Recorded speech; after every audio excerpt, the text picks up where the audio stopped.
चला तर मग बायबलमध्ये अगदी सहजपणे दडलेल्या एका आकर्षक ईश्वरशास्त्रीय कोड्यामध्ये खोलवर जाऊया. या विवेचनामध्ये आपण शाश्वत सुवार्ता या सिद्धांताचा शोध घेणार आहोत. म्हणजे एकच आणि पुन्हा पुन्हा येणारी निष्ठेची परीक्षा जी बायबलमधील 4 प्रमुख घटनांमध्ये दिसून येते.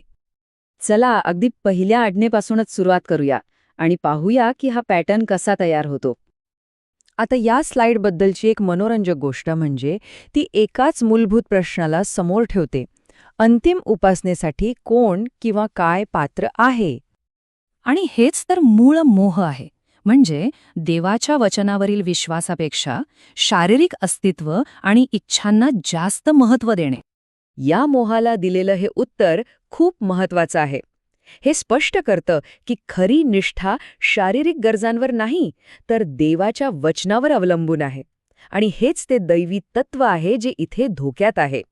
तर यातला महत्वाचा मुद्दा असा की या परीक्षेत अपयश आल्यास देवाची इच्छा समजण्याची आणि ती इतरांना सांगण्याची क्षमता गमावली जाते. चला आता दुसऱ्या आज्ञेकडे वळूया आणि पाहूया की हे उपासनेच्या कल्पनेवर कसं आधारित आहे. इथे हा पॅटर्न मूलभूत गरजांपासून पुढे जाऊन शक्ती आणि वैभवाच्या आकर्षणाकडे वळतो. ही तुलना दाखवते की देवाशिवाय इतर कशाची तरी उपासना करण्याचा मोह हा बहुतेक वेळा सांसारिक शक्ती आणि वैभवाच्या इच्छेशी जोडलेला असतो. प्रकटीकरणात हीच निवड श्वापदाची उपासना करण्याच्या संदर्भात सादर केली आहे. म्हणजे सांसारिक सत्तेशी निष्ठा विरुद्ध देवाला असलेली निष्ठा. याचा अर्थ असा होतो की या प्रकारच्या मूर्तीपूजेला बळी पडणं म्हणजे एखाद्याला मिळालेल्या क्षेत्रावर राज्य करण्याचा अधिकार गमावणं. तिसरी आज्ञा आपल्याला अधिकार आणि ओळखीच्या क्षेत्रात घेऊन जाते. या स्लाइडवर आपण पाहू शकतो की हा मोह आता देवाच्या अद्वितीय स्थानाला आणि नावावर थेट आव्हान देण्यापर्यंत पोचतो. हे समजून घेण्यासाठी आपल्याला एका महत्त्वाच्या शब्दाची व्याख्या समजून घ्यावी लागेल: ईश्वरनिंदा. प्रकटीकरणात श्वापद हे पाप मूर्त रूप धारण करतं आणि स्वतःसाठी दैवी अधिकाराचा दावा करतं. देवासारखं होण्याची किंवा देवाला परीक्षेला लावण्याची ही इच्छा अभिमानाचा मूळ मोह म्हणून ओळखली जाते. या परीक्षेत अपयशी झाल्यामुळे देवाशी असलेला संबंध तुटतो, ज्यामुळे मध्यस्थ म्हणून काम करणं किंवा त्याच्या जवळ जाणं अशक्य होतं. आणि शेवटी चौथी आज्ञा या संपूर्ण वैश्विक संघर्षाचं अंतिम ध्येय काय आहे हे स्पष्ट करते.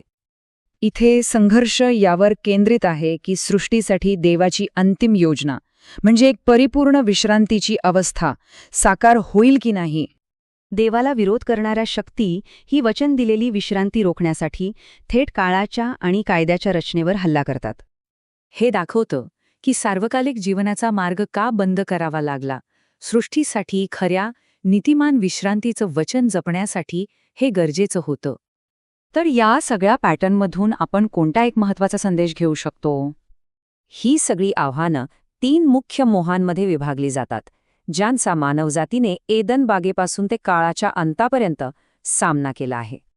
ही चौकट असं सुचवते की हे प्राचीन पॅटर्न केवळ इतिहास नाहीत, उलट ते एक आवर्ती नैतिक नकाशा आहेत, जे आपल्याला आज तोंड द्याव्या लागणाऱ्या निवडींच्या मुळाशी काय आहे हे समजून घेण्यास मदत करतात.